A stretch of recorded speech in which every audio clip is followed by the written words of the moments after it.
We're live here on the shot clock. Post-game recap. Warriors-Rockets game number 7. Now, what is this ad? Get this ad out of my face here. All right, let's give you the box score here so we can pull both those up. Warriors-Rockets game number 7. Post-game recap here live on the shot clock. Now, here's the deal. The Warriors tonight showed you how important playoff experience is. Okay? That's what tonight's game was about. And I picked the Warriors to win this series before because I thought that was going to be the biggest factor. And I thought the second biggest factor was going to be that the Warriors have 2 elite shot makers and elite playoff shot makers in Jimmy and Steph, and the Rockets have none. And I thought that would be the difference in the series. And it was. The Rockets played a heck of a series. To battle back 3-1 down and get the game back to Game 7 in Houston is a heck of a job. But the fact of the matter is this. They don't have enough elite shot making when they have to play from behind or the game gets close. When they can get out like they did in Games 5 and 6, get out and run, push the pace, wear the Warriors down, and run them off the floor and get up big, those are games that are suited for them. That's how they have to play. And the first half tonight, the Warriors were slowing the pace down. They got the game at the exact speed they wanted. And then the Rockets in the third quarter, to their credit, they came out, made the adjustment. Udoka made the adjustment, pushed the pace in the third quarter, cut the lead to 3. But at the end of the day, they got Steph. They got Jimmy. And they took the game home from that point. And the Rockets just don't have those guys. They don't have guys like that. Which is why I think it's going to be important for them here in the offseason to get an elite shot maker. Whether it's KD, whether it's Booker, whether it's Giannis, get an elite shot maker on that team. That's what they need. They got a really good young team and a team that could go make noise in the playoffs years to come. But they need to get that elite shot maker. Sengun's a really nice player. Thompson's a really nice player. Van Vliet's a good veteran. But they need that bucket getter. And that's what caused them to that's what cursed them tonight. And the Warriors, I said to you before this game, I specifically said, the Warriors need to find out who that third scorer is for this Game 7. Because if they don't get that, they won't win this game. And if they do, they're going to win the game. Well, tonight it was Buddy Hield. 33 points, 8 threes, 22 in the first half, and he set the tone for the game in the first half. And that was the difference in the game. Steph had 3 points in the first half. Jimmy had like 7 points in the first half. Buddy was the difference. And then when the game came close in the fourth, Steph said, okay, come on my back. Jimmy said, okay, come with us. This is what we do. And then they took the game over. But it was first Buddy Hield. And you saw, and listen, I got to give credit to Steve Kerr. Great coach, obviously. But when you have a coach that is willing to change on the fly, those are the best coaches. That's the coaches that win big because it tells you everything you need to know about their personality. They're not afraid to say they're wrong. They're not afraid to change it up. They're not afraid to be wrong. They're not afraid to be wrong. And Kerr tonight, now I thought he should have gone to Kuminga and Looney and those guys in Game 6 in the second half when he saw the way the game was going. He didn't. But to his credit, he did it just in the nick of time. And tonight, you saw Moody, you saw Looney. And were they the difference in the game? No. But they helped change the pace up. They helped give them some more size and athleticism. And that was a big, big deterrent for Sengun tonight, who did not have his best game. And to get more speed and athleticism on the court with Kuminga. And fresh legs to take a little of the burden off Steph. And off Jimmy. So I thought that was a heck of a job by Kerr. He's a great coach for a reason, folks.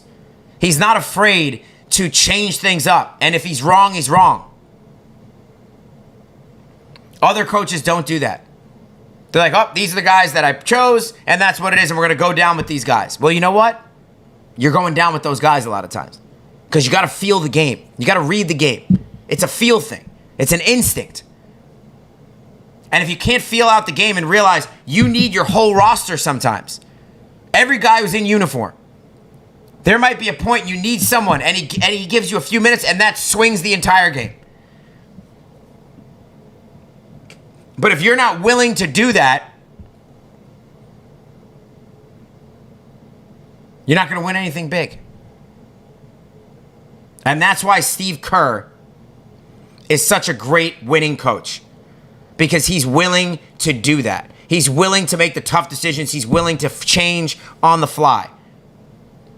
And tonight, let's check the minutes out. Kuminga came off the bench, gave you 7 minutes. He wasn't great in those 7 minutes, but you know what? He gave you 7 minutes. Looney was very effective in the 11 minutes he gave you. Guarding Sengun. Being physical with him. 3 points, 4 rebounds, and it was better than that. It was better than that. Moody struggled off the bench, and then Kerr pretty much rode his starters down the stretch. I mean, Curry with 46 minutes, played a heck of a game. 22 points, 10 rebounds, 7 assists, and that's after 3 points at the half. He took them home when they needed.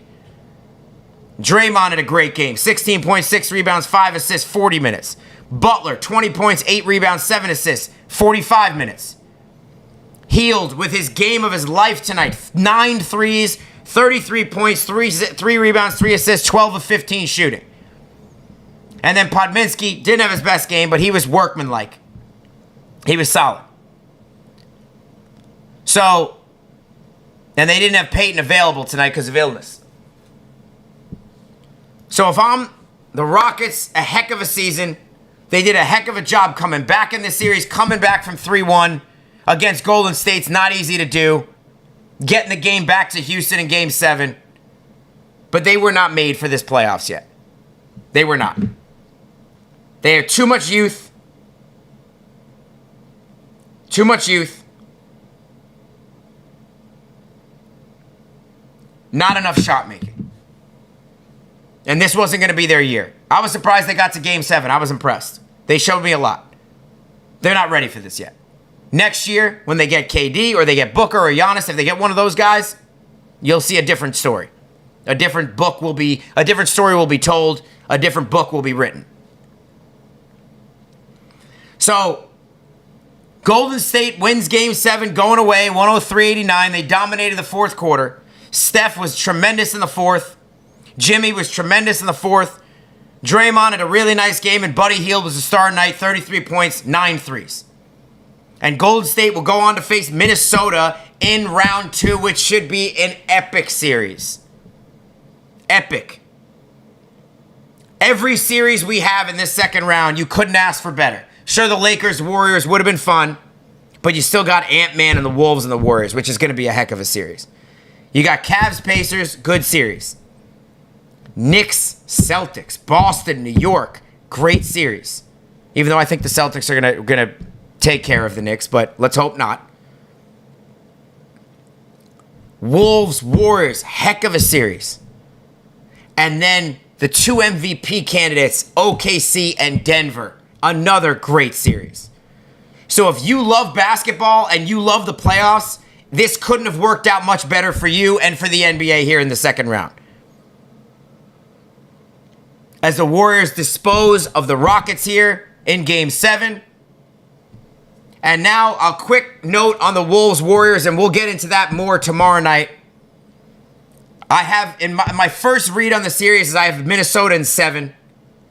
Because I think for Golden State, I don't know that they can get consistent shot making enough around Jimmy and Steph when they're from that third guy, whether it's Hield, whether it's Pozenski, whether it's...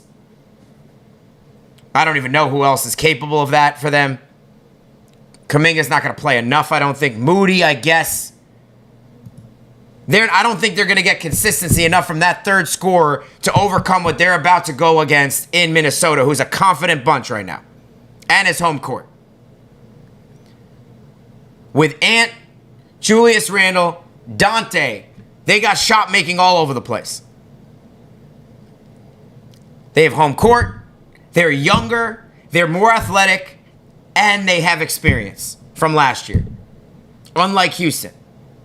Houston had the youth and athleticism. They didn't have the experience and they didn't have the shot making. Well, Minnesota has all four of those components. And I'm not sure. I would never count the Warriors out with Steph and Jimmy. Not in the playoffs. Those two guys can win any series. But I'm not sure that the Warriors are going to have a deep enough bench and they're going to have enough help around those two guys to close out and finish out the Wolves. I think it's going to be a long series because of the championship medal the Warriors have. But I think the Wolves pull it out in 7. I think the Wolves pull it out in 7. And you know one thing. Ant's not afraid. He doesn't care about the Warriors. Don't care. He'll be ready to go. He'll be ready to go. Now, real quick on the Cavs and Pacers tonight.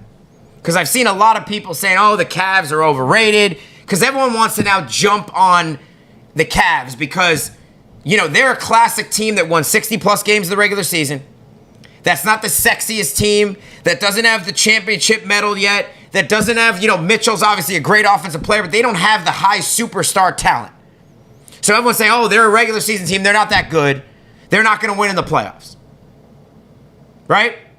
I've seen it on the chat, on my live stream on TikTok. I see it on Twitter. I see it on everywhere. I don't agree with that. Now, I have the Celtics in the finals this year, just full disclosure. But I think Cleveland will win this series. I still do. And tonight is more about 3 things.